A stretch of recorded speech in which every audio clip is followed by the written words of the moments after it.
ഇന്ന് നമുക്ക് വന്നിരിക്കുന്ന ഫ്ലിപ്പ് ആൻഡ് ഫോൾഡ് സീരീസ് സെറ്റുകളാണ് ഈ കാണുന്നത്. അതിൽ പലതരത്തിലുള്ള കംപ്ലൈൻറ്റുകളുണ്ട്. അതിൽ ഫസ്റ്റത്തെ സെറ്റ് ഇത് ഫ്ലിപ്പ് 5 ആണ്. അപ്പോൾ ഇതിൻ്റെ കംപ്ലൈൻറ്റ് എന്ന് പറഞ്ഞാൽ ഈ ബീഡിങ് പൊട്ടിയിട്ടുണ്ട്. ഇവിടെ മുകളിൽ വരുന്ന പ്ലാസ്റ്റിക് ബീഡിങ്, അതുപോലെ പാക്കിങ്, അതാണ് അതിൻ്റെ ഇഷ്യൂ. അതുപോലെ നമുക്ക് ഫോൾഡ് 5 ഉണ്ട്. ഫോൾഡ് 5 എന്ന് പറഞ്ഞാൽ ഇതിൽ വൈഫൈ വർക്ക് ചെയ്യാത്ത കംപ്ലൈൻ്റ് ആണ്. അപ്പോൾ അത് ചെക്ക് ചെയ്യുന്നുള്ളൂ, നോക്കണം. അതുപോലെ നമുക്ക് ഫ്ലിപ്പ് 4 ഉണ്ട്. അതിൽ നമ്മുടെ സ്ട്രിപ്പിൻ്റെ പ്രശ്നം തന്നെ, ഇപ്പോൾ സ്ട്രിപ്പ് മാറ്റാനുള്ളതാണ്.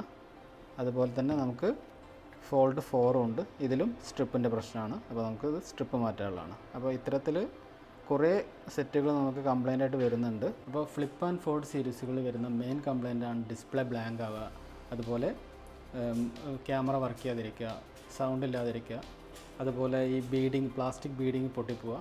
അപ്പോൾ ഇതൊക്കെയാണ് പ്ലാസ്റ്റിക് ബീഡിങ് എന്ന് പറയുന്നത്. അപ്പോൾ ഇതുപോലെ എന്തെങ്കിലും ഇഷ്യൂസ് നിങ്ങൾ ഫേസ് ചെയ്യുന്നുണ്ടെങ്കിൽ ഡോക്ടർ മൊബൈൽസിനെ കോൺടാക്റ്റ് ചെയ്യുക. ഫ്ലിപ്പ് ആൻഡ് ഫോൾഡ് സീരീസുകളിലെ എല്ലാ സ്പെയർ പാർട്സും ഡോക്ടർ മൊബൈൽസിൽ അവൈലബിൾ ആണ്.